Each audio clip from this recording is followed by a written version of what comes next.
Ni hao! Hello kawayans! Hello guys! Nandito na nga ako dito sa sa Yunnan province here in China. And grabe! Grabe yung experience and yung mga kasama natin sa hostel. They are so accommodating and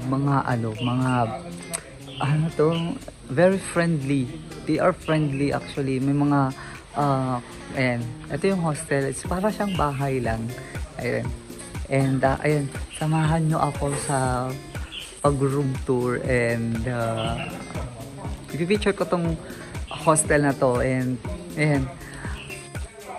Tara!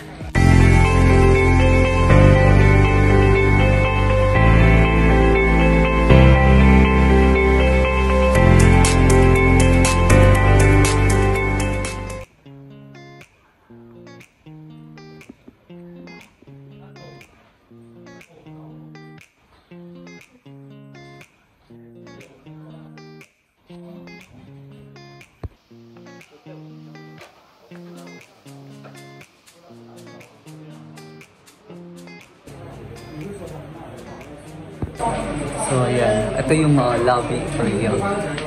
Ayan, tambayan ng mga So guys, very aesthetic. Ayan, may mga and kung mahilig kang magbasa ng books, but it's a lot of books na Mandarin.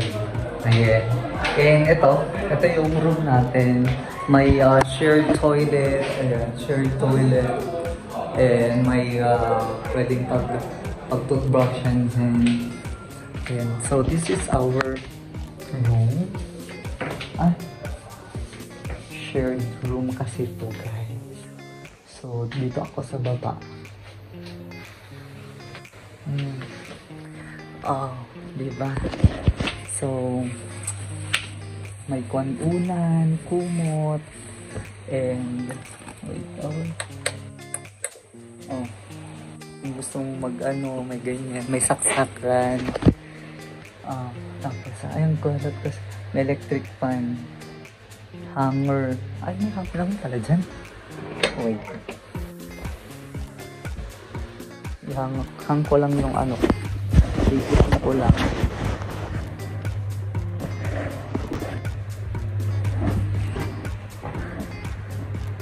So, ayan guys, ihang ko lang ito. Damit natin.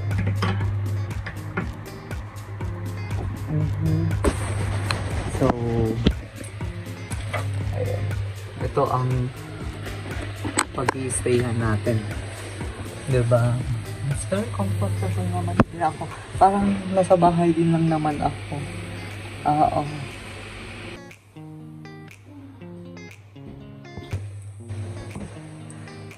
So, ayan, it's continuation of our room tour. Ayan. So, may ganito pala yung setup ng bank bed here in China. Actually, this is a shared room with 6 beds. So, yan yung sa mga backpackers. Ito yung usually na kinukuha nila para makatipid. It's a shared room. So, ayan. Sabi dito, it's handsome lounge. Ayan, this is a 6 bed in 1 room. Ayan. Ayan. So, pagpasok dito, ayan. So, ito 1. Ayan. 1, 2, 3, 4, 5, 6. So, ganyan yung setup ng bed. So, ganyan. Actually, itong may-ari nito kanina, nag-check out na. So, ganyan ang setup. Tapos, may curtain. So, ito naman yung sa akin. Diba? So, ganyan. May tubig ako dyan and also yung things ko. And may fan din. At may mga hinang ko na din yung mga damit ko doon. And if you want to store your things, meron naman dyan. Ayan. So, ganyan yung setup ng my beddings din. So, nabook pala natin tong room natin through treat.com and its cost is $6 per night.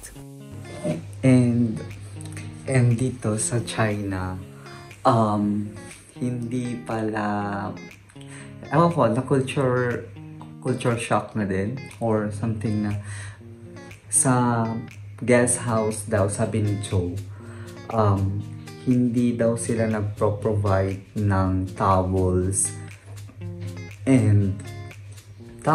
na pwedeng gamitin for taking a bath, you know. So, ang provide lang nila yung beddings mo, yung gagamitin mo for sleeping. So, kasi yung towels, maybe it's less cost for them. Kaya yung mga nagta-travel daw, may kanya-kanyang towel and toiletries. Kasi hindi pinoprovide ng guest house. Parang ganun sabi ng kwan. Nasa sa inyo na din yon kung bibili kayo or hindi. But bumili ako. So, bumili ako ng like shampoo is 5 yuan. Yung soap is 5 yuan. And also, yung towel maliit, it's 7 yuan. So, ayun. So, this is our room na shared. Ayan, may kanya-kanya. So, once na tinos mo naman na to, hindi naman na sila, wala na silang pake. Yun.